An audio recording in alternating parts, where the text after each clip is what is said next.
Good morning, or depending when you're listening to this, good afternoon, good evening, or good night. My name's Ross, and I was always told I had a voice for radio, so I've made a podcast all about the Pokémon trading card game, and you're listening to PTCG Radio. Now, first things first, a quick apology from me this week if I sound a little bit funny. Let's just say dental issues. So if I'm sounding a little bit weird, please do forgive me. Hopefully, as we get part way into the podcast, I will start sounding as normal, but it might sound a little bit weird at the beginning. If so, you can direct your, I suppose, criticisms to the appropriate places. That would be on Twitter, @TheWassy, or by email at ptcgradio@hotmail.co.uk. Or, of course, if you're listening on SoundCloud or WordPress, you can just leave comments down below. While we're here, iTunes, go rate me and leave a review on iTunes. Don't get enough of them, don't plug it often enough. And you can also find me on YouTube. It would be youtube.com/PTCGRadio. We hit 2,000 subscribers this week, which I think is pretty gosh darn good. It makes me very happy. So thank you to all 2,000 of you, or just over 2,000 at this stage. Yeah. Awesome, and if you haven't subscribed on YouTube, then, go get that done. Now, I did go to a city championship at the weekend that I'm going to be telling you about on this week's podcast, and along those lines, I recorded a game, each round of that, and they are all going to be going up at some point this week. Round 1, seeing Yveltal against Blastoise, is already up there for your viewing pleasure, and I'm hoping that round 2 will be going up today. So yeah, exciting times, ladies and gentlemen. Now, in terms of news, it's been a bit of a weird week. I did get a couple of tweets from lovely people. You're pointing out how much news there was this week. Now, I don't know, looking through, unless I've missed something, I'm not sure the news is that big in terms of, actual amount of news this week, but certainly in terms of scale, there's some really exciting news this week. There aren't many new cards, so the analysis of the news isn't going to take too long, but there's some really exciting stuff going on. Including, and this has nothing to do with a trading card game, but is anyone else getting really excited for Pokémon Tournament? I'm really getting excited for that game. There was news just dropped today that I think Mewtwo and Garchomp are going to be playable, as well as Braxton. Who wants to play as that? For anyone that doesn't remember, it's a stage 1 that comes between Fennekin and Delphox. Well, nobody likes the stage 1s. Everybody likes the basics, like your Charmander, your Squirtle, your Bulbasaur, because they're cute and fluffy and cuddly. And everyone likes the stage 2s, your Venusaurs, your Charizards, your Blaziken, who is confirmed for that game, just like Sceptile is. But who likes the stage 1s? I'm sorry, Charmeleon. Sorry, Wartortle. Sorry, Frogadier. Nobody likes you. And I don't say that to be mean or to try and embarrass you. It's just the way life goes. There's nothing to be ashamed of. It's just the way life is. So yeah, bit weird. And there's another one which is going to be revealed this coming week. Now, it's got a particular Japanese character in, Ra, I think it is. I have checked the Japanese name of Mamoswine. Mamoswine does not have the character in, so no Mamoswine yet. But gosh darn it, I am going to tell everyone that I want the Mamoswine. I'm going to get it out there, and maybe sooner or later it reaches someone who works in Pokemon, or I think Namco are making the game. Could be wrong about that one. And hopefully it's going to get to the appropriate person who goes, you know what? We do need more quadrupeds in Pokémon Tournament. I'm getting a Mamoswine. Could be an Umbreon, though. Umbreon's got the right character, so, Umbreon ain't no Mamoswine, but of the Pokemon I looked at for that character, he's the only one that has it, so come on, Umbreon. Yeah.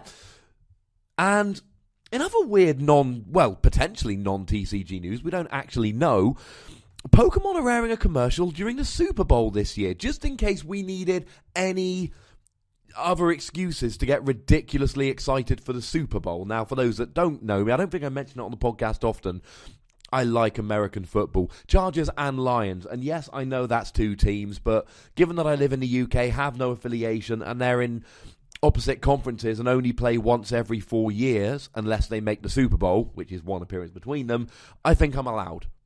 There are weird situations sometimes where games might affect, where Chargers might want a result to go one way and Lions another, but we'll cross that bridge when we come to it. But this is exciting. Now, it is Pokemon's 20th year this year, and they're really going for it. Now, I don't have any figures for this year, but last year, a 30-second commercial in the Super Bowl cost $5 million. Now, and this is not an official figure. This isn't one of the things from source I'm not allowed to tell you. I heard a rumour that it cost something like $3 million for Pokemon to put on Worlds. $5 million for a 30-second commercial. But then again, they're clearly making a big push. It's been 20 years, and let's face it, Pokemon have a lot of different things. You've got the video games, the trading card game, the movies, the merchandise, so it might end up paying dividends. I like to think there's someone sitting in Pokemon that's like, you know what? We've lasted for 20 years.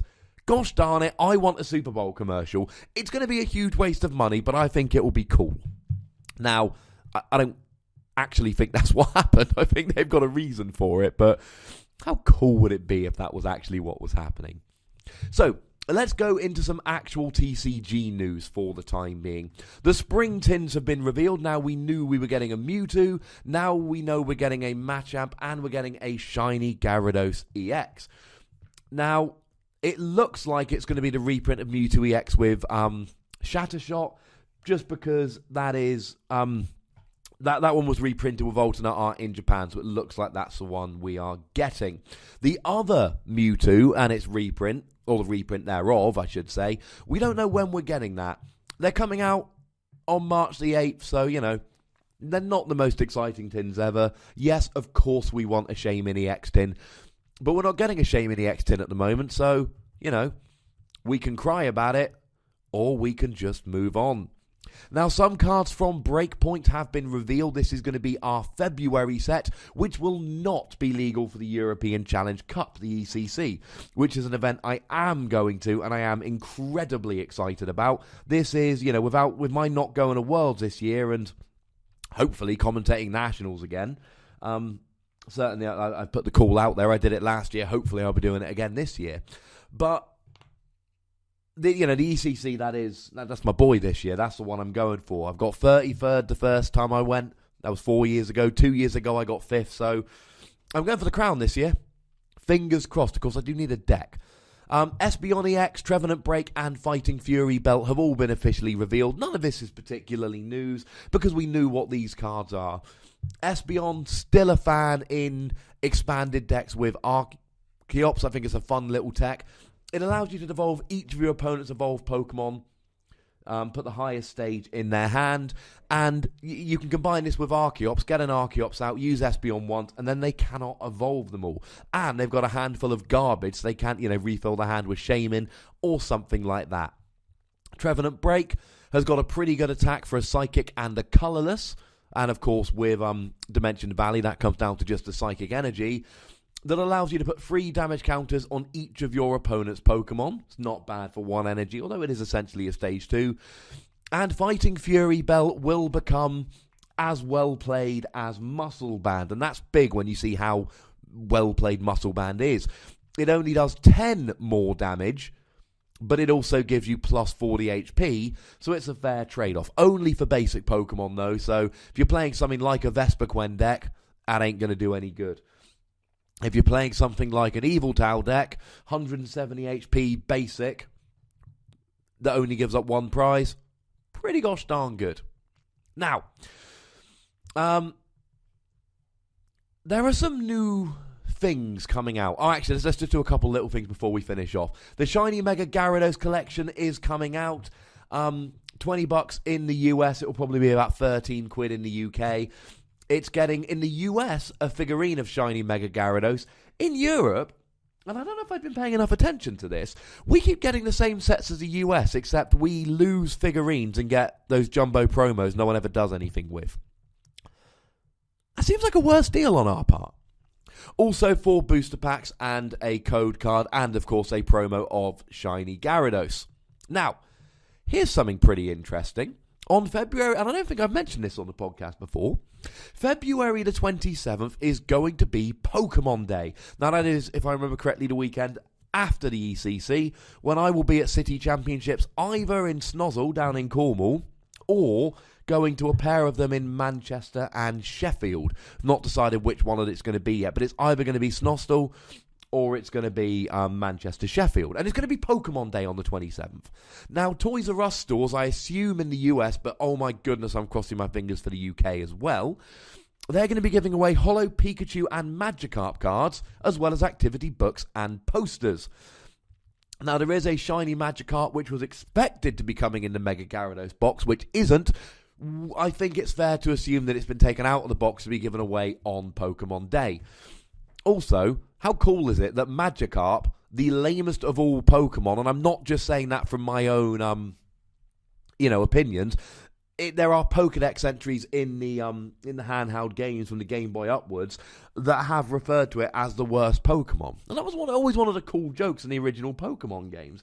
Now, I don't know how many of you were playing Red and Blue when they came out. I remember getting a copy 2 days before the official street date, thanks to a particularly nice video game store down in my hometown that just did not care about street dates at all. It was awesome.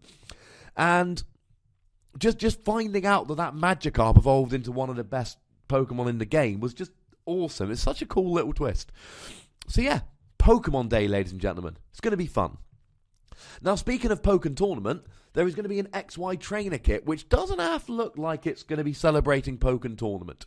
And I say that for two reasons. Firstly, there is a Suicune coming out, which looks like it hasn't been revealed yet. Reason is, there's only one Suicune that hasn't been released.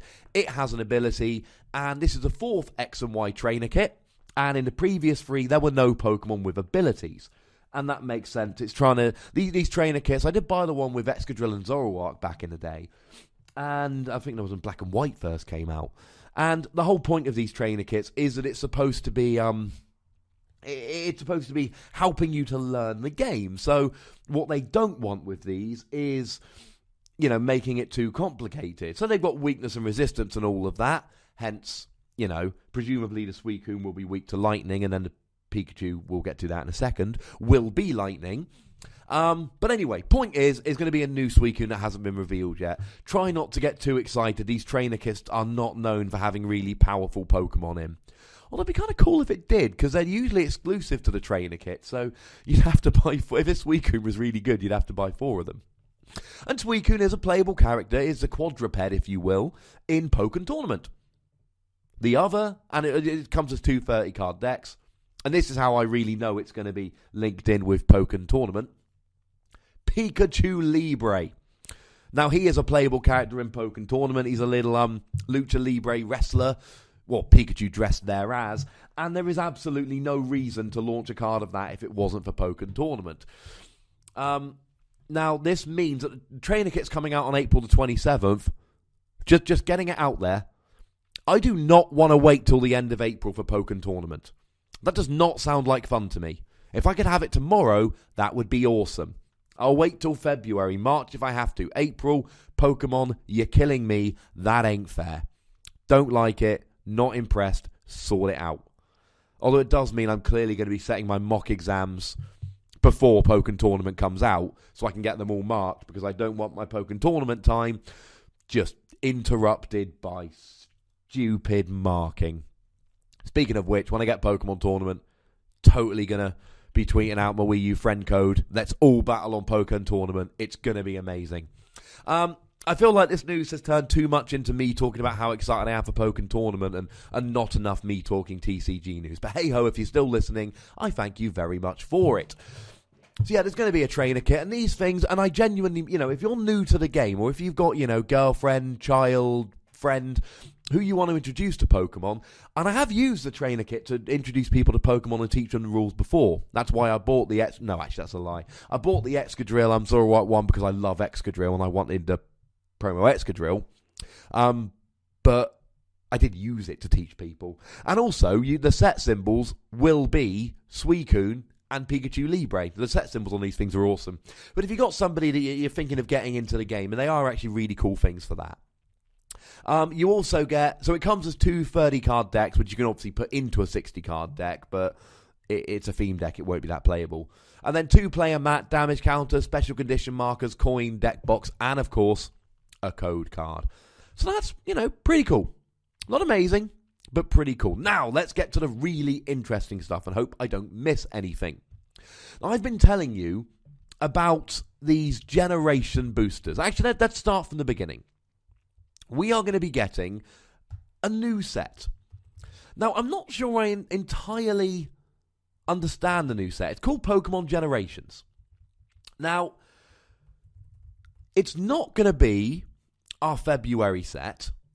Our February set is going to be Breakpoint. And Awakening of the Psychic Kings, or whatever it is, that Japanese set, that's going to be appearing as our May set. So this is kind of an extra set. And they're called Generations, and they're really cool pack art. One featuring Blastoise, one featuring Charizard, one featuring Venusaur, one featuring Pikachu. And the packs, they do look cool, ladies and gentlemen. Now, and we've been wondering for a while what these generation packs are going to be. And it's, it's long been rumoured that these are going to be including base set cards.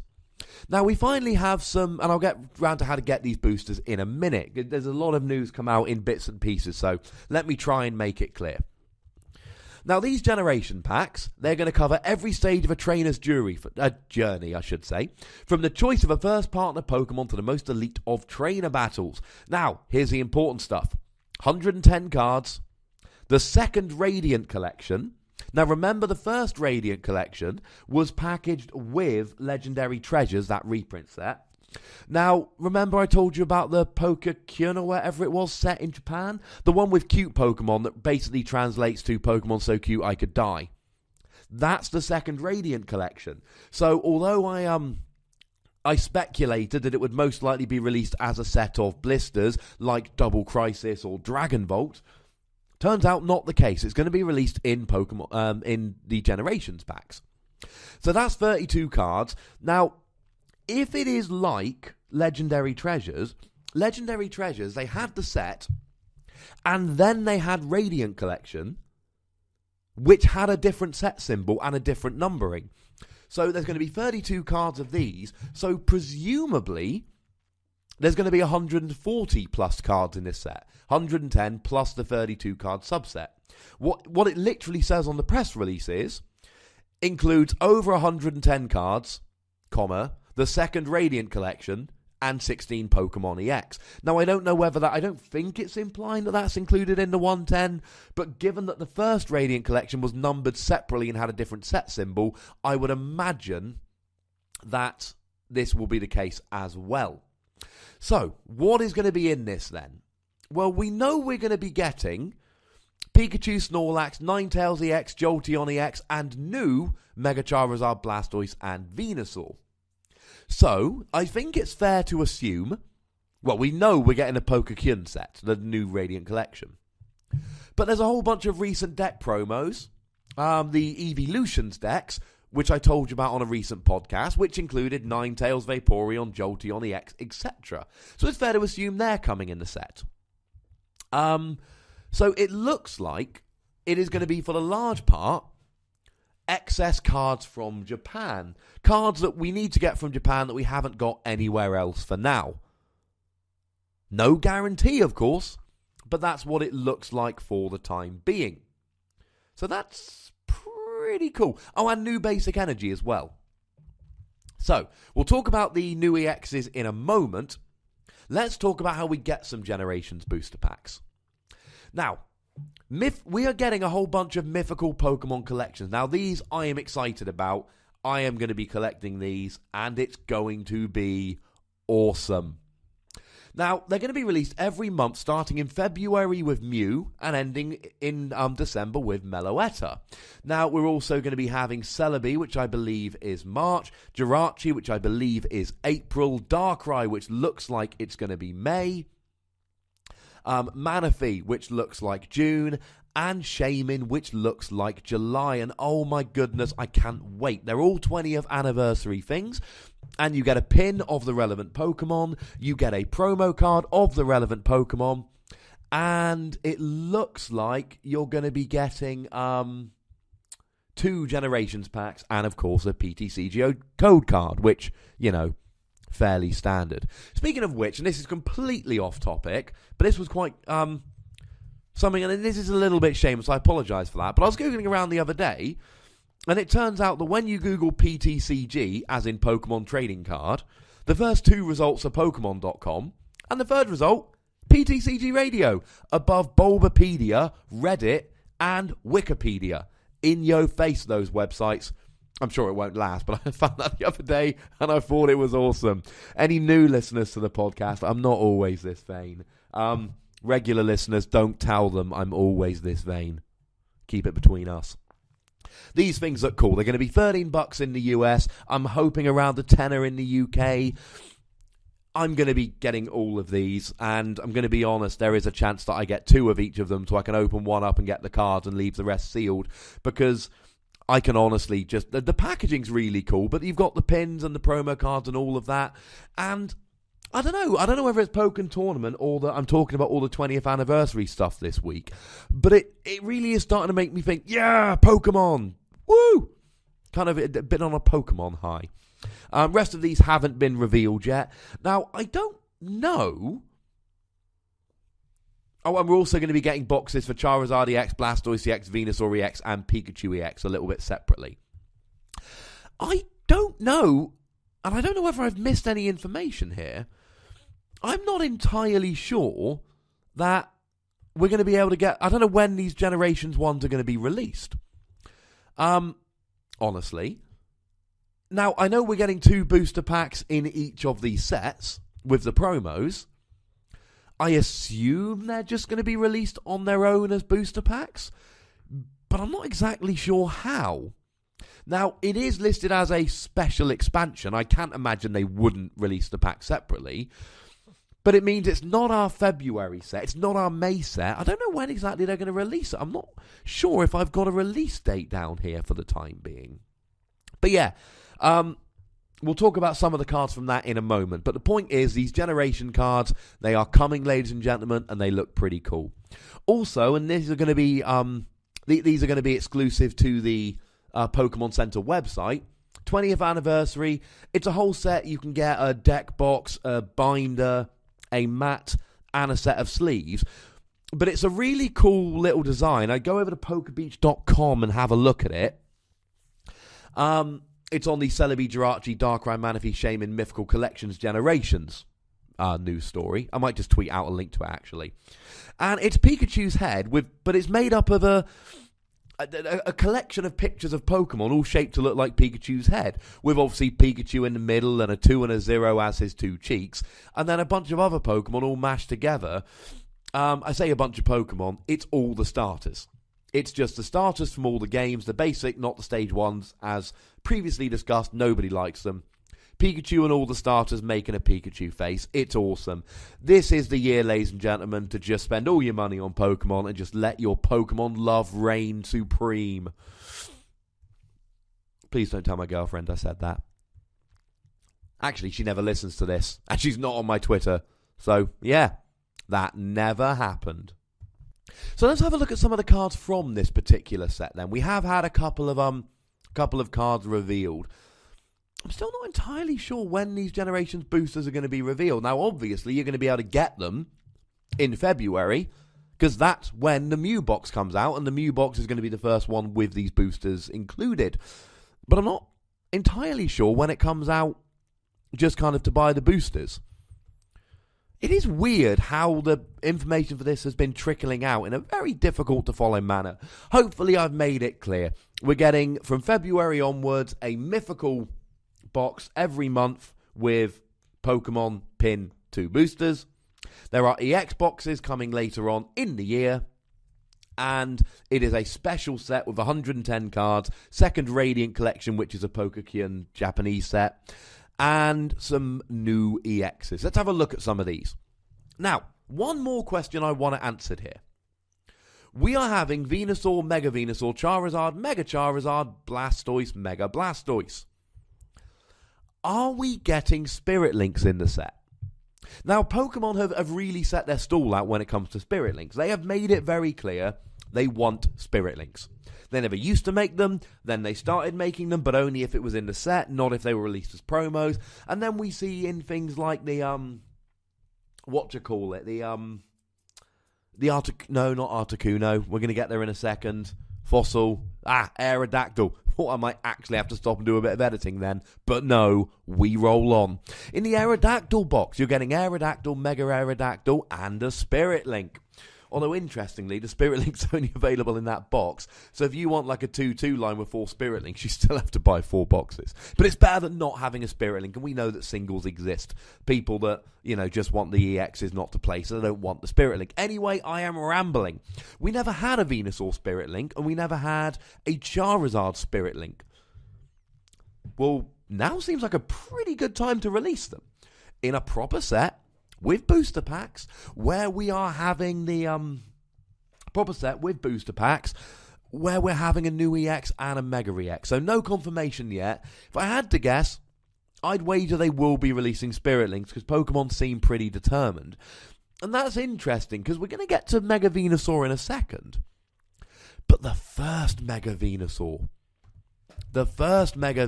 was awesome. But it was always let down by the lack of a Spirit Link. Now, having a Mega Venusaur and having a Spirit Link and having Forest of Giant Plants, which allows you to evolve him up straight away on turn 1, now we're rolling. Now, he does attack for 4 energy, which is a little bit of a problem. You could use it with something like Virizion, or, to be honest, you could even use it just with that, that new trainer card coming out that lets you look at the top 6 cards and attach an energy to one of your bench Pokemon. Or, indeed, you can use Mega Turbo, because that allows you to attach basic energy from your discard to one of your Megas. The point is, whichever one you go, you no longer have to waste a turn evolving up. Now, for those 4 energy on the old Mega Venusaur, 120 damage, automatic paralysis and poison. And automatic paralysis is amazing. Now, yes, Entei's getting quite big at the moment, and Entei will run through this and blah, blah, blah. Automatic paralysis. That's pretty gosh darn good. And if you're really, really worried about Entei, just run Venusaur with a whole bunch of water Pokemon. Run something like Venusaur Greninja or something like that. Point is, if we get a Spirit Link, and I can't guarantee, but like I've said, Pokemon are now releasing Spirit Links at every opportunity. So why wouldn't they put Spirit Links in this set? It's a set after all. So, weirdly, this new Venusaur is going to make the old Venusaur playable. And somebody's going to break it. When the Venusaur came out, my conversations with my friends, what I was seeing online, it was all, oh my god, automatic paralysis and oh wait, you have to end your turn to evolve him, never mind. Maybe he'll still be too expensive, but I think he looks good. And let's not forget, Sceptile works with him as well. Anyway, so we got Venusaur here. For a grass double colourless, 40 damage, flip a coin if heads, 40 more. Bit rubbish. 2 grass, 2 colourless, 80 damage, plus sleep and poison, like a heads on a hypnotoxic laser. It's fine. It's not amazing, but it's fine. It's alright. It works. Mega Venusaur EX. 2 grass, 2 colourless, 130 damage, flip a coin. If heads, this attack does 30 damage to each of your opponent's benched Pokemon. 130 to all of the bench, 130 to all the bench would be amazing. You'd be one-hit KOing Shaymins. It ain't that. 130 to the active, 30 to the bench is fine, but I would go 120 plus automatic paralysis and poison any day. If it's got 130 or less HP, it's dying, because of poison. And if it doesn't, it's automatically paralyzed. You can just kill him next turn. Moving into Charizard for a fire and a colourless, 30 damage. Attach a fire energy from your discard to this Pokemon. 2 fire, 2 colourless, 80 damage. Flip 2 coins, 40 more for each heads. It's not as good as the one that does 150 for, I want to say, 4 energy. So it's not the best Charizard. Mega Charizard, oh yes, ladies and gentlemen, it is the 3rd Mega Charizard. This one's fire, not dragon. Fire, 3 colourless, 100 damage, flip a coin for each fire energy attached to Mega Charizard. 50 damage for each heads. 50 more damage for each heads. Again, the old Mega Charizard was never particularly playable, and part of the reason for that was a lack of a Spirit Link. Maybe this one becomes playable. I like this, but it's a bit flippy. Remember, one of them just does 300 damage. Now, 4 energy is quite difficult, but remember, fire and 3 colourless means double colourless with a blacksmith. It's doable. It's not perfect, but it's doable. It can be used. There are options, ladies and gentlemen. And that's got to count for something. Vaporeon EX we've already talked about. Water and a colourless 30 damage, heal 30. It's not much good. 2 watercolours, 130 damage, minus 10 for each damage counter on him. It ain't good. Move on. Nothing to see here. The Articuno, which is a beautiful full art Articuno. 1 water energy. Search for up to 3 water cards. Put them in your hand. So basically it's like Professor's Letter with an extra energy, but it's your attack. Or 2 water, 2 colourless, 100 damage. It is not as good as the Articuno, the Ancient Trait one. I think it's from Primal Clash. The one that had Delta Plus, allowed you to take an extra prize upon having a knockout. So don't get wonderfully excited about it, but it's still pretty good. So what have we learned from the news portion of this week's podcast? Well, Pokken Tournament, I'm excited personally. Come on, Mama Swine. Remember, downloadable content is a thing. It's 2015. He doesn't have to ship in the box with the game. You can add him as a downloadable character later. I'm fine with that. Just let me run around and beat people up as an actual factual Mama Swine on a fighting game. My life would be complete. Don't worry. I would still find an hour a week to do the podcast job. But podcast, I could definitely make work. And we've also learned that it is Pokemon's 20th anniversary and they're celebrating with Pokemon Day and a ridiculously expensive Super Bowl advert, which I, for one, am going to be interested to see what they do with. I'd imagine just a random Pokemon thing, but they're only going to have 30 seconds, so they can't fit everything in. I would be shocked if it was just a TCG one. It's going to be a, hey, Pokemon's still cool. And it really is. It's interesting working in a school, especially teaching A-level, which is largely what I do. For those that aren't British, it's 16 to 18-year-olds. And when you mention Pokemon, everyone's like, I still play Pokemon. Now, most of them just play it on the DS or whatever, but they've all had the cards in the past. If they don't play the video games now, they've played them in the past. And we've got these new generations. Now, it's going to be interesting. Hopefully, these generations cards are going to be leaked over the next couple of weeks, and I can tell you more about all of them. I think Generations is going to turn into a bit of a filler set. I don't think it's going to be particularly amazing. The cards revealed so far aren't particularly amazing. And the promos from Japan that we know are going to be in the set, think Jolty on EX, we know are not particularly good. But, you know, you never know. There might be 1 or 2 cards in there that are pretty gosh darn cool. It's not a reprint of base set, though. Don't tell me it's a reprint of base set. Also, I should mention, before we finish up the news portion, it looks very much like the promos in the mythical boxes, the Mew, the Jirachi, etc. Looks like they're going to be new promo cards and full art as well, which is beautiful. So that's on top of the 110 and the 32 from the second Radiant collection. And the Mew has been revealed. For 1 colourless energy, you can look at your opponent's hand. There are better ways to do that. For a psychic, double colourless. Now remember, both of these can be brought down by 1 colourless if you play Dimension Valley. 40 damage plus 10 more for each energy attached to your opponent's active Pokemon. It's never going to be particularly good, I'm afraid. And that makes me a little bit sad. But, you know, we carry on. If I have missed any news that you think I should have got to, we are 33 minutes in, which is quite a bit. If I have missed any news, tweet me at the Wassy. We'll talk about it next week. Speaking of talking about it next week, I'm going to tell you about my tournament in a moment. But what I want to do, and it was brought up because Daniel Irvin, friend of the podcast, he mentioned that something he was expecting me to talk about last week that never actually happened, cheating. Now, the relevance of this, and I was going to make a video about it, but someone else did so before I could, and I don't know it's going to take a lot of time and effort. Plus, I'm really trying to push the commentary at the moment. I don't know if Pokemon's ever going to have European commentators like they do in the US, but if they do, I want to put myself in a position so they go, hey, that Ross dude, let's get him. That's my plan. Anyway, somebody was caught cheating on stream over in the US, and when I say cheating, I mean proper job cheating.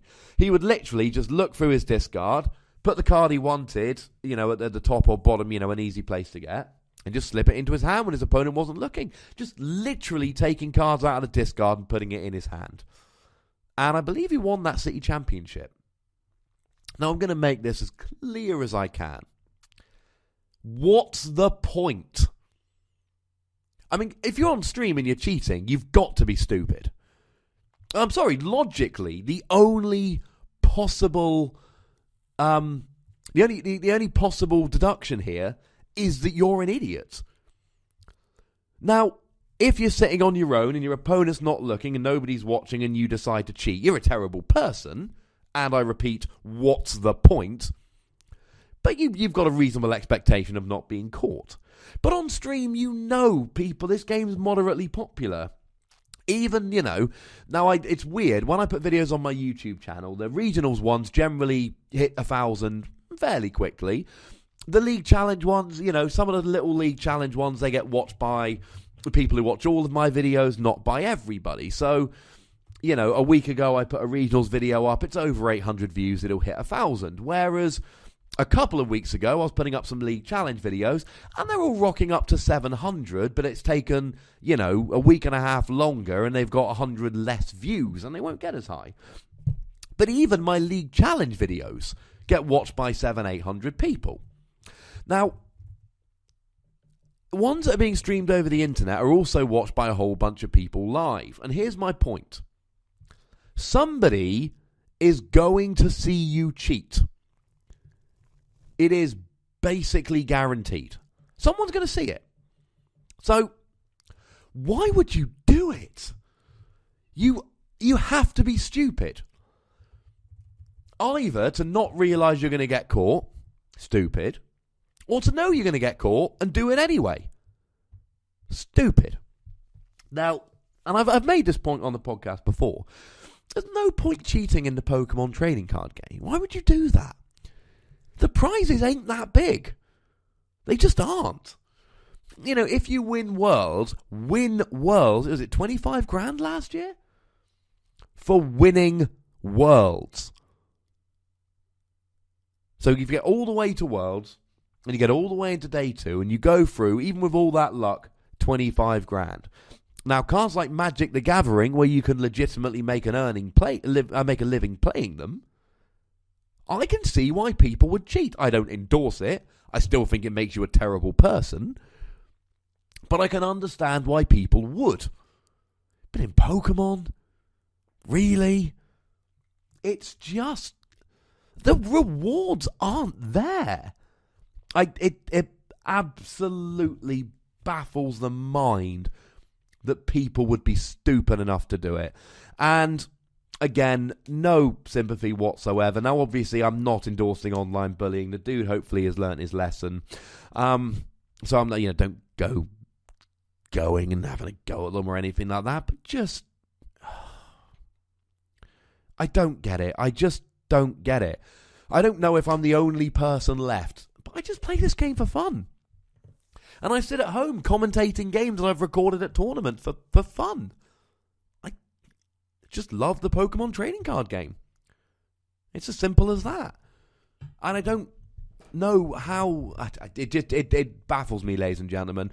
Don't cheat. Don't be a douche. And if you are going to cheat, don't do it when you know you're being recorded and it's going to be watched by hundreds of people. That definitely makes you an idiot. So speaking of tournaments, I went to a tournament this weekend and it was just lovely. It was down at Xeon City Gym in Truro in Cornwall in the UK. Cornwall's where I'm from.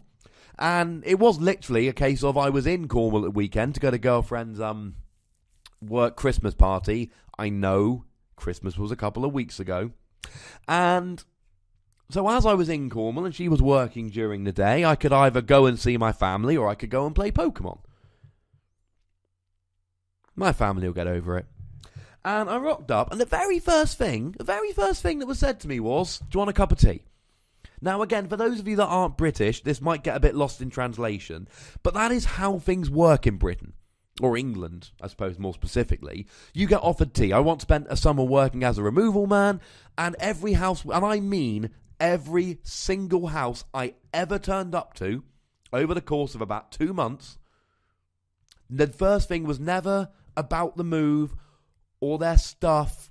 The first question, and I mean every single house, tea or coffee. And that's what happened at the tournament. Now, I've been to some lovely places. Sutton Coldfield, huge fan of Sutton Coldfield. Aldershot is a lovely place. Chimera Nottingham, not unlike a second home at this stage. It is, I'm not saying it's the loveliest place I've ever played. That would be disingenuous to some of the lovely places I've been. But one of the loveliest, politest, most welcoming venues I've ever been to. Run by the Siddon family, just lovely, lovely people. Before we get on to the tournament itself, and I'll give you a brief report, but I'll try and make it kind of about matchups more than just, hey, here's what happened.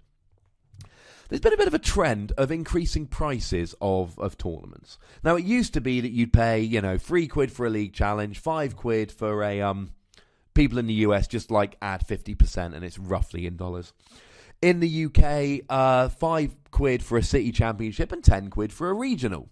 Now, the price support for regionals is put on by Pokémon, but you need bigger venues at regionals and it takes a bit longer, and you don't mind paying £10. But there's been a bit of a trend this year that people are starting to charge £10 for city championships. Now, you make top 4 at a city championship, you're getting like 4 boosters. Well, that's not that many, ladies and gentlemen. That's not a huge prize for making top 4. And, you spend £10 on a tournament, you make top 4, you're getting a couple of quid extra buying at, RRP, but you can pick up 4 boosters for a tenner. So you see a tournament's worth £10, charging £10, you go, all right, is this going to be worth it? Oh my goodness, yes. Aside from the whole tea or coffee, or, we got some bottles of water there you can just nab if you want one. They had a raffle throughout the day, and everybody won in the raffle, and you win something like a binder. I got a Pikachu plush dressed as Mega Charizard, which is pretty darn cool. And then at the end of the day, everybody gets a goodie bag to take home. And it was a weird goodie bag for a Pokemon tournament, but not unwelcome. I had a plush toy in there. I got a Raichu, which went very nicely with my Pikachu. And there were sweets and a notepad and pencils and key rings, a little dice bag with counters for poison and burn and sleep and paralysis, which I know you don't need, but they're still cool. Made out of poker chips. A level wallet. And what was really cool was most of it was personalised. So the dice bag had the league logo on, and the counters inside had burn and paralysis and all kind of little pictures on. And the level wallet had the date and the name of the tournament in letters on the inside of the wallet. Even the pencils had Zeon City Gym kind of in gold lettering down the side. It was the amount of effort that went into that tournament and running it, just stunning. Just absolutely stunning. So huge thank you to them. Anyway, tournament itself. It was expanded, so I played Yveltal. And here's my theory. Yveltal doesn't beat anything. Yveltal doesn't lose to anything. I'm not always a fan of these kind of decks. Some people, mostly really good players, like to sit down and have 50-50 matchups against the entire field and just rely on their playing ability. I like to play gimmicky decks and see what happens. Now, that's not what I did. I played Yveltal. But rather than go the traditional laser route, I went for maxis of 1 Archeops and 1 Gallade. No lasers. Now, the lack of lasers hurt. Archeops was useless, but you've got to play him because things like Vespiquen Flareon, it turns a tricky matchup into basically an auto win if you can get the Archeops out. Yes, I know they've got the Energy Evolution Eevee. Yes, I know they can play Evo Soda. Yes, I know they can play Wally, though they hardly ever do. Yes, I know they can play Hex Maniac and magically put all of their evolutions down in one turn when they're not able to play a supporter because they've played the Hex Maniac, etc. There's ways around it, but it's rarely going to work, and it's going to put you probably in the driver's seat enough to win. So, that was my plan. And every round you sit down and you see what your opponent's playing, and every single round you think, okay, I got a chance here. You never sit down and think, I've got this. So, let's say, for instance, you're sitting down with Vespiquen Flareon and your opponent flips over a Seismitoad. Well, you know that if you can get a bunch of Pokemon in the discard pile and you can set up a little bit turn 1, you know you've got the win. If you're playing against let's say you're playing Night March and your opponent flips over something like a Virizion. Well, you know you've won that game. You know you've got a really good matchup at least.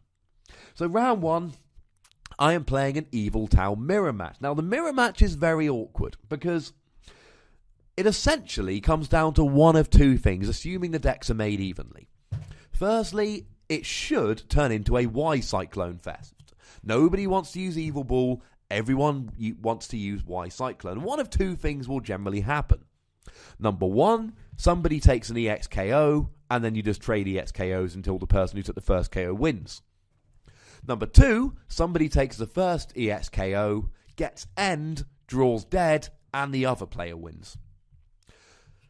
Now, Gallade is supremely useful in this matchup.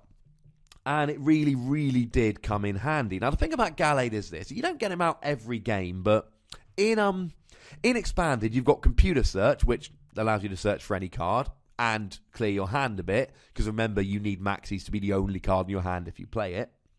And you've got Jirachi, which allows you to put down and use the ability to search for the Maxis. And you've got Execute, which allows you to take it out of the discard or not to use as fodder for Ultra Ball, computer search, etc., which makes it easier to put your hand size down to 0 so that you can play the Maxis. So, easier. And the thing about Gallade is, as long as you play a supporter, he does 130 damage for a double colourless, which is just enough, including the resistance, to KO a Shaman. So you play a Lysandra, you KO a Shaman, you take 2 prizes. But it's not just that you can take an easy 2 prizes off a Shaman with Gallade. The beauty of Gallade is, after you've taken the 2 prizes, you've got a 1 prize, 150 HP Pokemon in the active. Now, firstly, that's not that easy to KO. Yveltal decks often will struggle because, they essentially need 8 energy. Yveltal does 20 plus. You count the Yveltal as 1, so that's 20, plus the 2 energy on Gallade is another 40, so that's 60. We still need to do an extra 90 damage, even with a laser and a Verbank. You still need to do an extra 60 damage, which is 2 energy and a muscle band, or 3 energy. So, even with an Yveltal, you need 3 energy and a laser and a Verbank just to KO the Gallade. And even if they do KO the Gallade, they're only getting 1 prize. So you can be using that to force them into a 7-prize game. They knock an EX out, they knock a Gallade out. Well, they've still got to knock out 2 more EXs and take a total of 7 prizes to win the game. And let's say they don't knock out the Gallade. They choose to Lysandra summing off the bench and kill it. Well, excellent. My Gallade can now Lysandra something else up and do 130 damage. Like another Shaman, or a Jirachi, or whatever. And oh yeah, by the way, he's got a really useful ability called Premonition, which helps you to control your top decks for the next 5 turns. That's pretty gosh darn good. And in the mirror match, he does come in handy. Now, we're playing best of 3. Game 1 was fairly straightforward. I used Gallade and I won. Game 2, just didn't draw anything.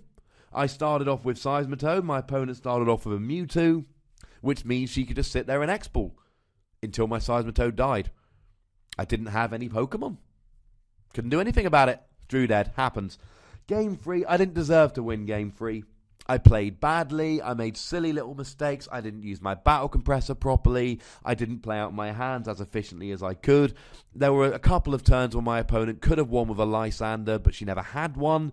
And I ended up winning a very sloppy game that I didn't really deserve to win.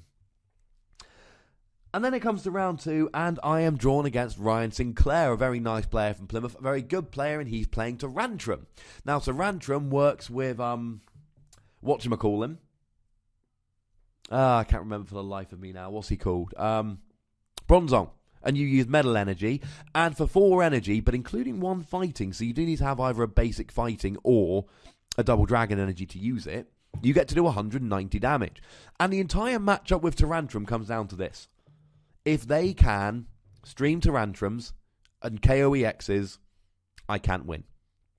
If they can't, I basically can't lose. He plays Giratina, but Giratina takes 4 energy to attack, and any Pokemon that leaves 4 energy on them and doesn't one-hit KO an EX, Yveltal EX just loves it.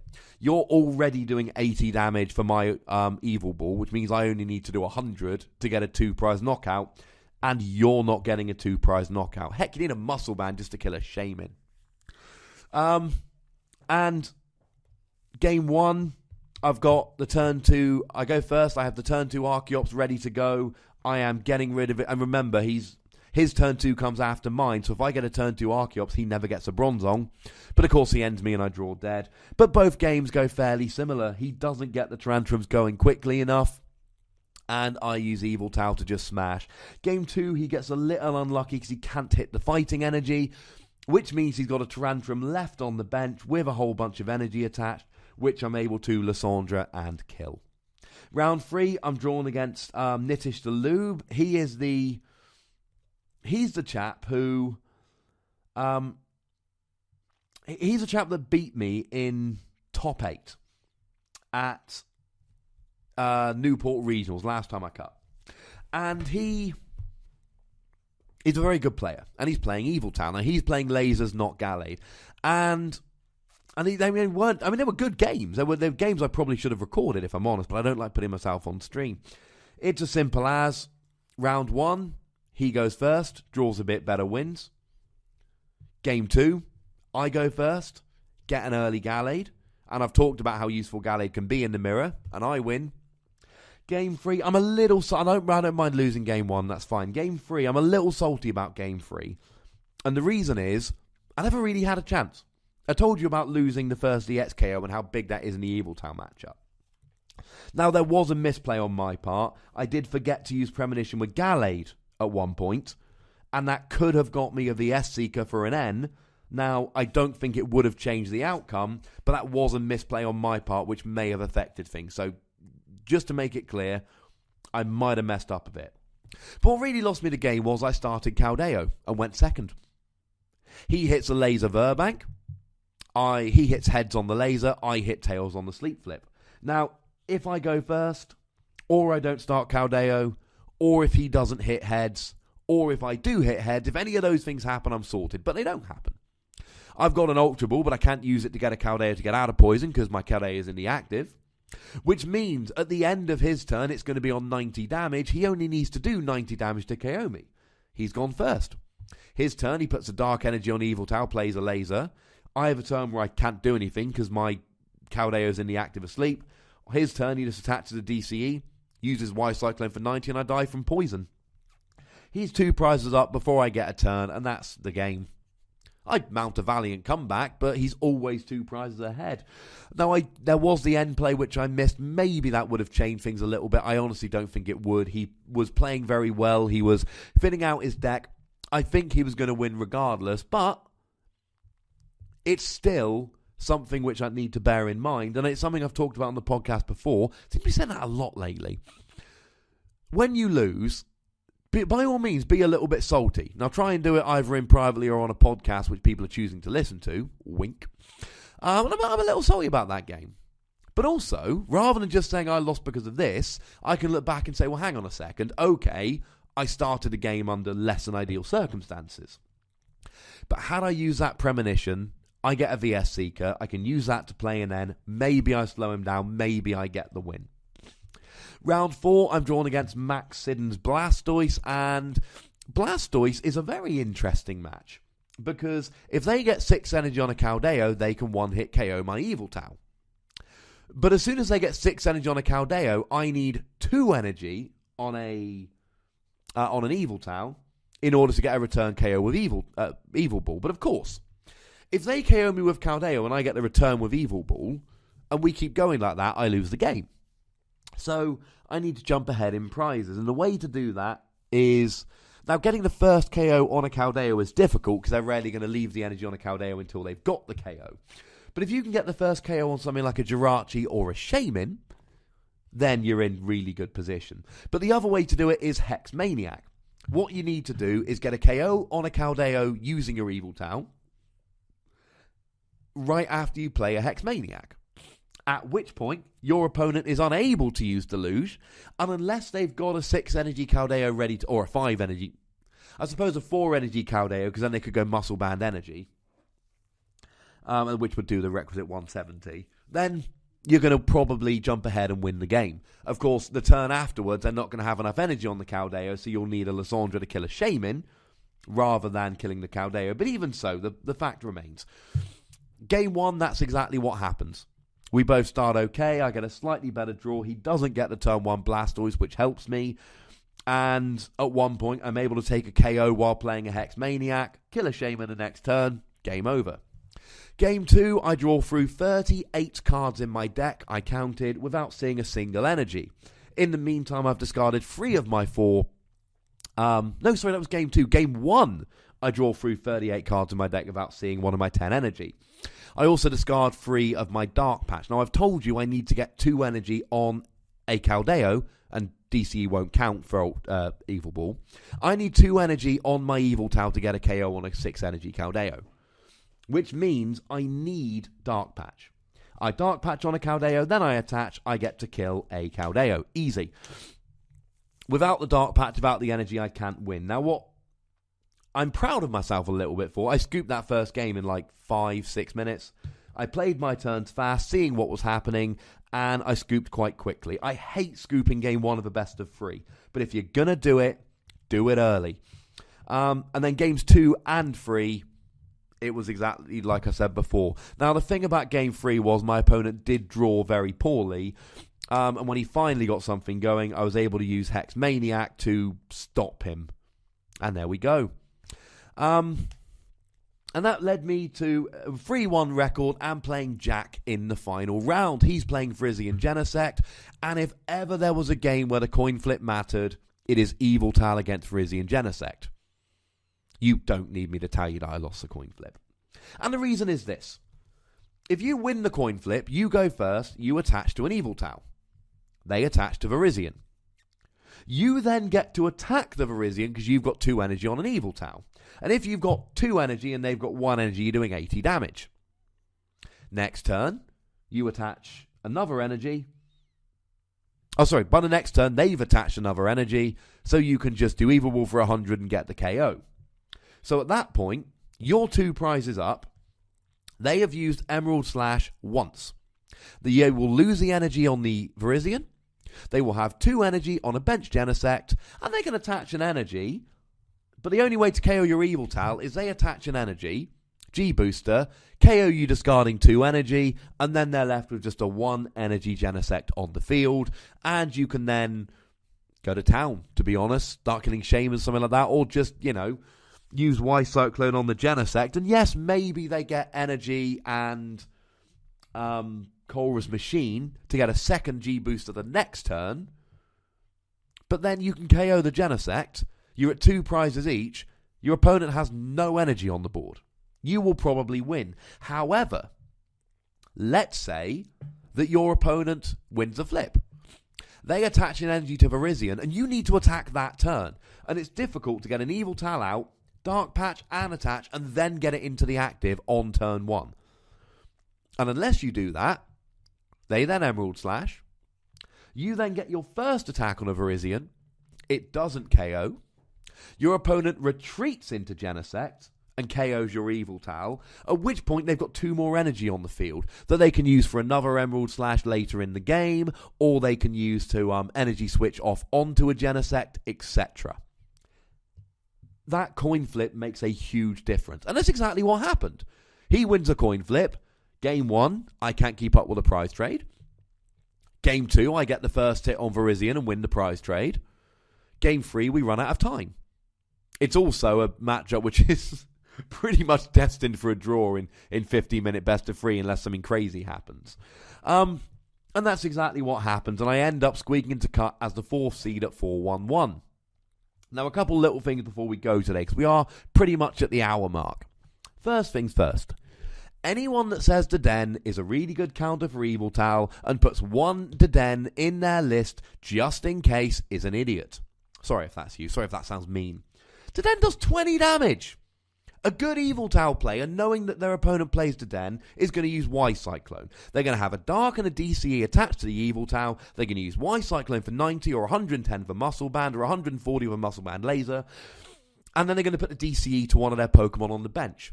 Deden's going to come up and do 20 damage times 2 for weakness, 40 damage. Even with a muscle band, it's going to do 80 damage. That's not enough. In Virizion Genesect, however, it's awesome.